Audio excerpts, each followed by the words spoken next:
This is IA Forward, your playbook for success as an independent insurance agent. Here to help you knock it out of the ballpark are your hosts, Shane Tatum and Tonya Lead. Welcome to IA Forward. Now, if you've been listening to us for a while, you'll remember that we had some drama over some steaks. You're going to make me mad today. That's what your goal is. Your goal is to turn my mood into this incredible, wonderful, holiday cheerful mood to kind of just getting aggravated about my steaks aren't here. Okay, I'm going to call you out on you being in an incredible, wonderful holiday mood. Let's start there. Christmas is my favorite season, pure and simple. And I figured out why. I was sitting in the living room, really doing nothing the other day and just didn't do a thing and felt lazy and was kind of complaining that I felt lazy to my wife. I just watched her decorate the tree and decorate the house, and that's what I love to do. I know I can get called out for being a lazy husband, lazy man here, but the reality of it is that part of my joy is watching our house become this decorated thing and just watching my wife do this magic while I do nothing except drink way too much coffee during the day and keep the fire burning. That's literally what my job is to keep the fire lit in the fireplace and crackling. She and I actually had a conversation last week over what it took to make these transformations happen. Our moms didn't necessarily do this. Like, our moms had a tree. They weren't themed. They just put ornaments on them and they were pretty. But that this is something that our generation has created, that we spend days completely transforming our houses into this winter wonderland thing. Our moms did not have 6, 7, 8 trees in the house. They had a tree. And maybe as a child, you might have had a little tree in your room. Right. That's what we had at my house. I had a little one in my room and then the big one. But the little one in your room probably sit on a desk or a chest drawer or something. It probably didn't sit on the floor because it was literally like 2 foot high at best. But we have multiple trees in our house. Okay, so back to your steaks. You know who you are if you listen to our podcast. And I don't have my steaks that you gave as a gift. We won't name the insurance company marketing rep, but you know who you are. And the steaks are not here. I have an anniversary trip coming up that we take every year. I normally take these steaks, which are incredible. On this anniversary trip, I grill these steaks with mushrooms and we make this incredible meal. And it is, my mouth is watering thinking about it. And for the second year in a row, it's mid-November and there's no steaks. And my heart is aching and breaking, and I am severely disappointed. So if you haven't sent the steaks yet, bless your heart. Let's get those in the mail as quickly as possible. There is time to totally redeem yourself. The interesting thing about this, though, is if you think about the number of people that they're sending steaks to, and the packages come with really nice steak knives and all the accoutrement and everything, the amount of money that we as business owners spend on marketing during the holidays can be absolutely crazy. I think it's totally ridiculous. Now, I don't think it's ridiculous that I get my steaks, but I do think it's ridiculous how much money that is spent out there. There's businesses, there's whole industry, subculture, sort of subset of industry marketing.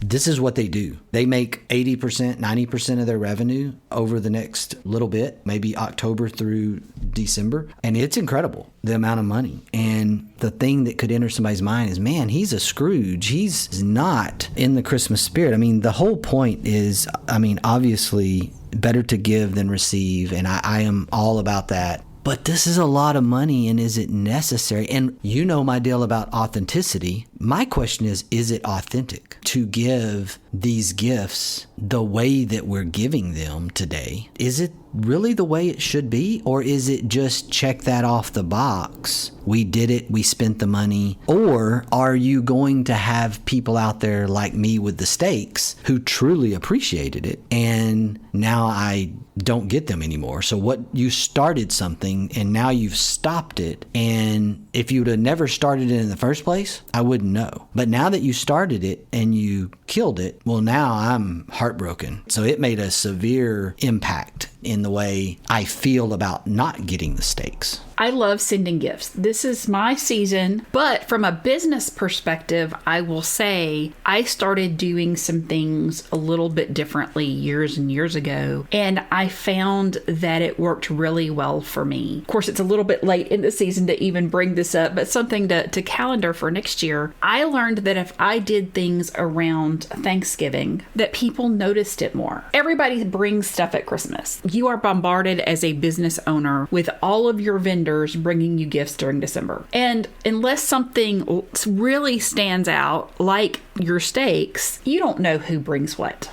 Please tell me you've seen this movie, Christmas Vacation. Of course, I have seen Christmas Vacation. Absolutely.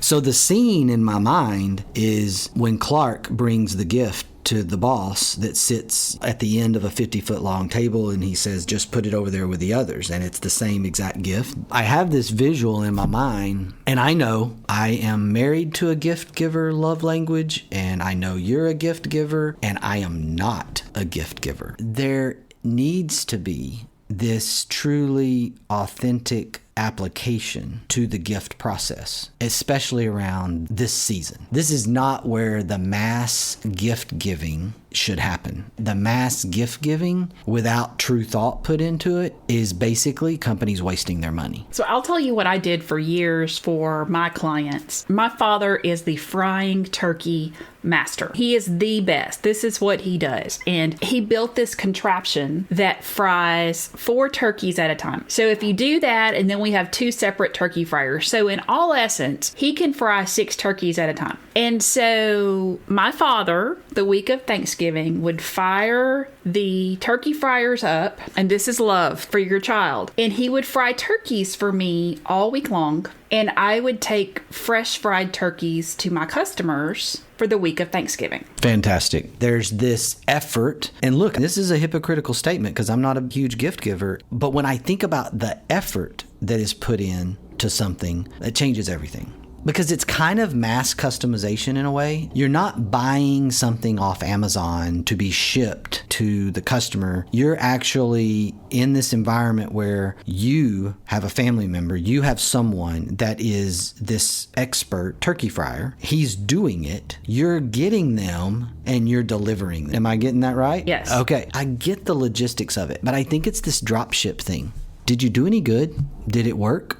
Did the customer appreciate it? Absolutely, because when I retired from that industry and came to work for you, people actually have reached out and said, hey, how do I get one of your dad's turkeys? And so I have people that now dad fries their turkeys and takes them to them because he loves to do that. But on December 23rd and on the morning of Christmas Eve, I used to go around and take a loaf of fresh baked banana bread or cookies or things that I made to my customers to have for Christmas, or Velveeta fudge. I did Velveeta fudge a lot. If you want my recipe for Velveeta fudge, which sounds really disgusting but is absolutely amazing, I will post that to our social media. But doing something that you have made, that you have done, that you have created, and guys, I know you're rolling your eyes at me right now. That's okay. It makes a difference.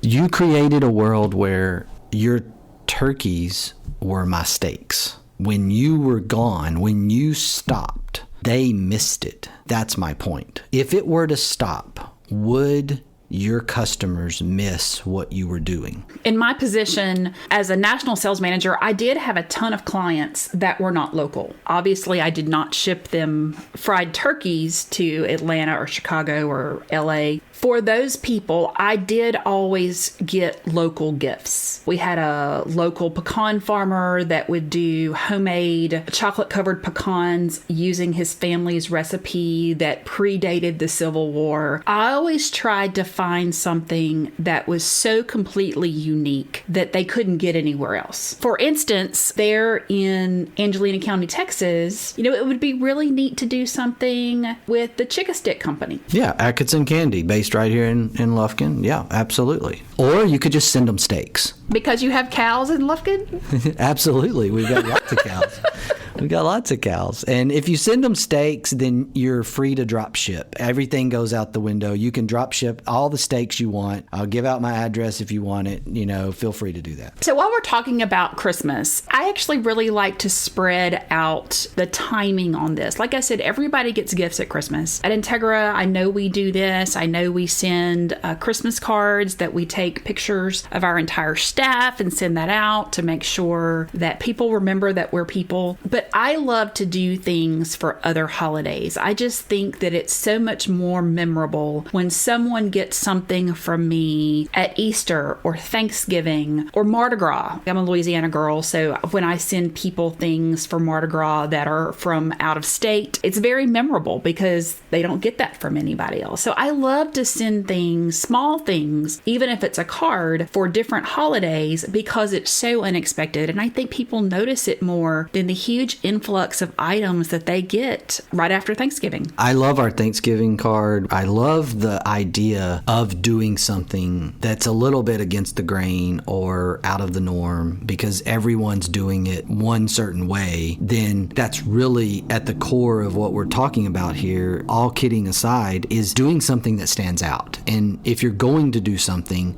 do it well and do it in a way that makes you unique and creates this awareness. If you just want to do it with everyone in the mass because you have a message you want to send, fine. If you want to make your Christmas card or your Christmas gift sort of a gospel message or, what Christmas is really about, I get that. But if you are doing this for marketing reasons, then find that place where you can be unique. Find your fried turkeys. Find your Thanksgiving thing or your New Year's thing or your Easter thing. Something that is going to be a little bit different. I'm talking to my guys, especially on this one. So many times when I'm talking to agents, they'll ask me, what should I be doing? What should I be taking to my customers? And I always ask the question, well, what are you doing now? Or what have you been doing? They take donuts. For me, as a female, let me just say,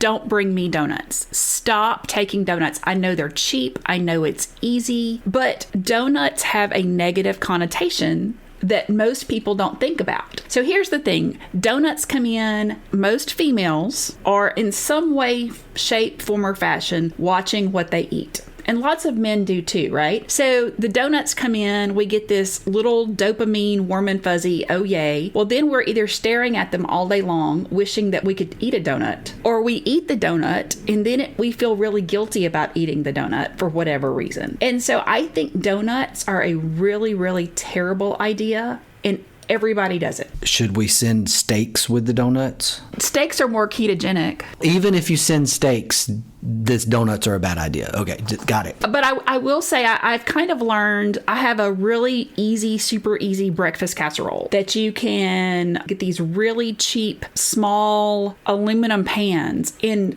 just whip up this breakfast casserole. You dump it in a pan, you bake it, you take it unbaked, whatever. And then you leave a card that has the recipe of that breakfast casserole on there and your information. Taking that extra 20 minutes to create something that is unique and different that people are going to love. It goes back to that whole concept of authenticity and doing something slightly different. Just think about your office. How many people in your office would love if one of our carrier reps walked in with a homemade breakfast casserole and a card with the recipe on it? It'd be awesome. The donut thing is one that I've historically not understood, but as I got older, and maybe this is a problem, and maybe I shouldn't eat this donut, I get it. And I think that it's one of those things that we do, but we can't answer why we do it. We do it because that's what everybody does. We have Donut Fridays here. The problem that I've noticed and observed through the years of Donut Fridays is the Donut Fridays have kind of shrunk in terms of quantity required. So people aren't eating as many donuts, or we're not eating donuts. But I don't have the guts yet to switch that to veggie tray or something a little better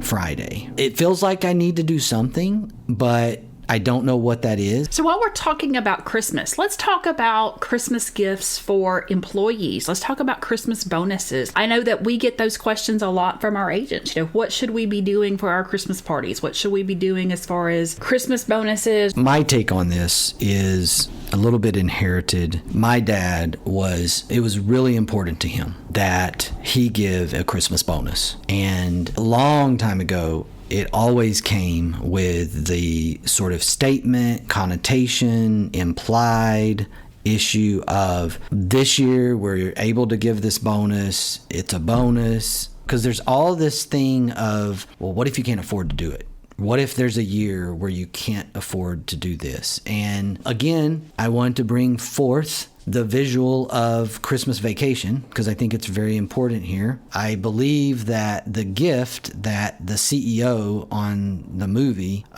gave was the jelly donut or the donut of the month club or something like that. The jelly of the month club. The Jelly of the Month Club. And Clark has this pool that he's gone out on a limb to build and pay for, and he's waiting on this bonus check. It doesn't come, and he gets the Jelly of the Month Club. And so here's the thing about that. From my view, it is a bonus. Once you've started a bonus program, especially a holiday, a Christmas time of year bonus, you are making a commitment that in good times and in bad, that you are going to do this. That was my dad. That's how I grew up in the business. That's what I learned. And that's how I see it. I would not be comfortable stopping a Christmas bonus without significant notice to our people at this stage in the game. And I think that's something that is just me. I don't know how people feel about this, if everybody agrees with this or not. I think this that I'm talking about, though, is completely different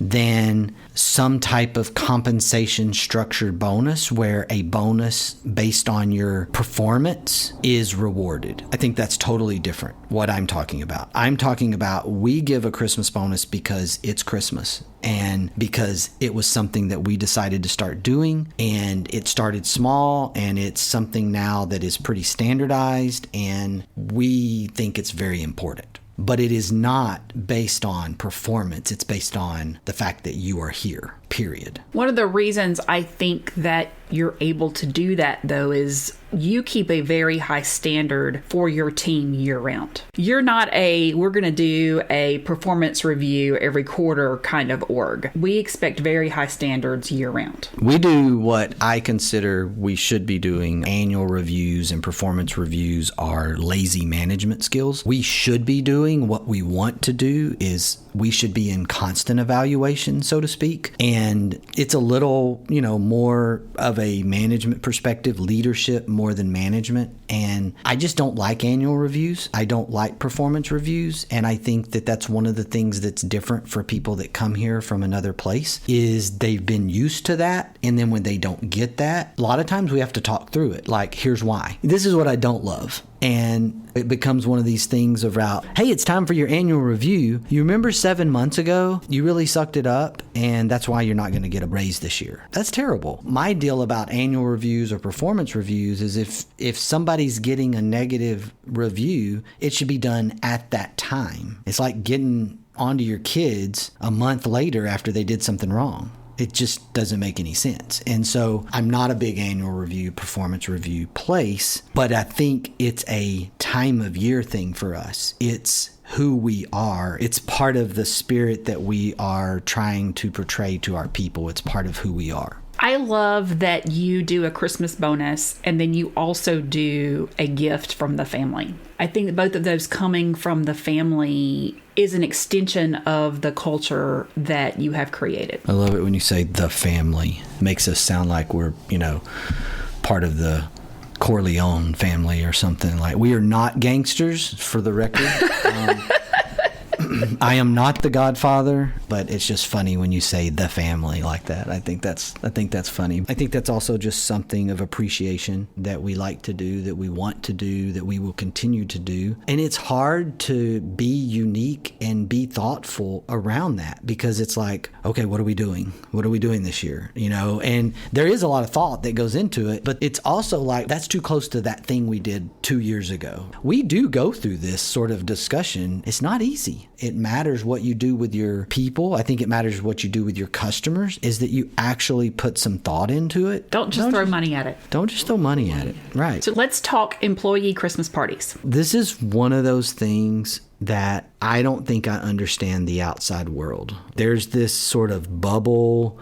This is my only job that I've ever had for 27 years, and it's the only culture that I've been a part of, and I've been able to create that culture. But I hear stories. I hear Christmas story. Oh yeah, we could do a whole podcast around this one, from the radio and marketing and advertising world. Oh yeah, of course that might have to come with a non-PG label. I know that we're a conservative company. I know that we are a conservative family. I know our culture is conservative, and so I feel like our Christmas party is sort of this kumbaya kind of thing. Like, I'm not ignorant to the fact that we have this really, really cool, I think, fun. We have a lot of fun with it, but it is not wild, crazy, live band, show up drunk type stuff. This is not the Christmas party that we host. And we try to do our best to bring Christ into it, make sure the reason, the original reason for Christmas in the first place is there and well known. But we have fun. I think the definition of what that fun looks like, we're a little insulated to, just because of the culture. I know you can say that we are not the norm. Absolutely. I want to tell you a funny story about our Christmas party last year, though. You probably don't know this. So for our listeners, last year during our Christmas party, we always play these really fun games during our Christmas party. And last year we played Christmas Family Feud. And there were 2 different teams, and you had your 5 people, just like you did in Family Feud, right? Shane was on one side, and then we had a group with his 5 people, and our side had a group. And our team was petrified of who had to be across from you for Family Feud, because what if they beat you? And I mean, there was this whole discussion about which one of us, and I was like, well, I'll do it. That didn't bother me. They were like, are you sure? Like, and I'm like, yeah. But it was so interesting to me, the dynamic of the other people on our team that didn't want to have to go against you because you were the boss at the Christmas party. They were afraid of that. I thought it was just the pure knowledge that was just flowing out of my brain that they were scared of. It was an amalgam of the two.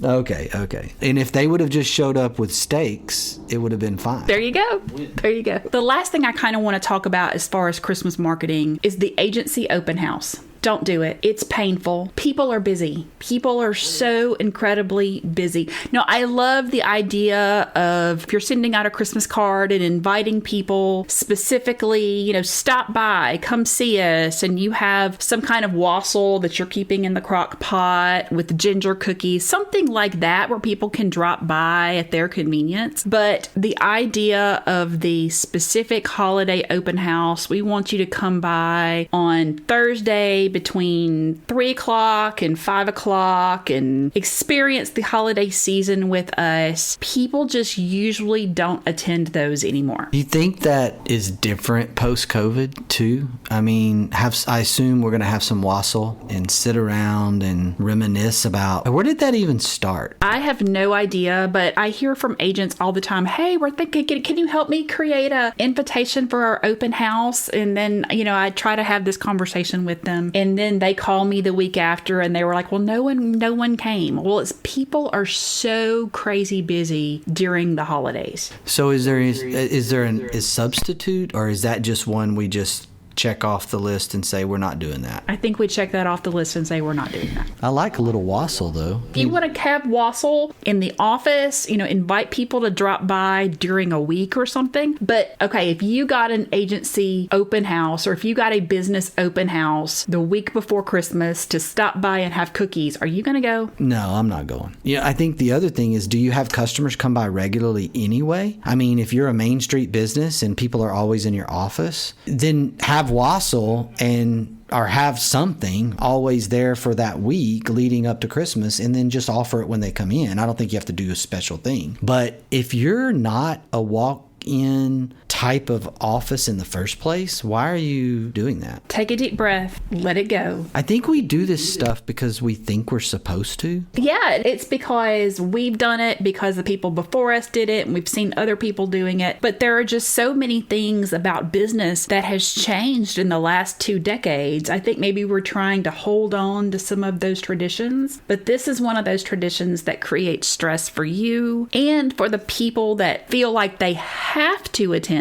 Then it creates stress for them. But for most people, those invitations just either go in the garbage can or they go on the Christmas card board, but it's just too much. Or the person in the office that you require to put it together while they're doing their regular job. Talk about stress creation. Not good. I do want to give a shout out to one of our agents, Reed Insurance in Vidalia, Louisiana. They have an event the first Friday of December where everyone brings boxes for Operation Grits for their agency's big philanthropic project. Now, I think that's different than just your basic cider and cookies kind of thing. So if there's purpose behind it and you spend the holiday season establishing this event, I think that's different than a holiday open house. Totally agree. I'm going to leave us today with this quote from Kobe Bryant. The most important thing is to try and inspire people so that they can be great in whatever they want to do. Attitude's a choice. Make a great one. Bye, y'all. Ready to get the ball rolling with your independent agency? Learn more at IntegraAgent.com. That's IntegraAgent.com.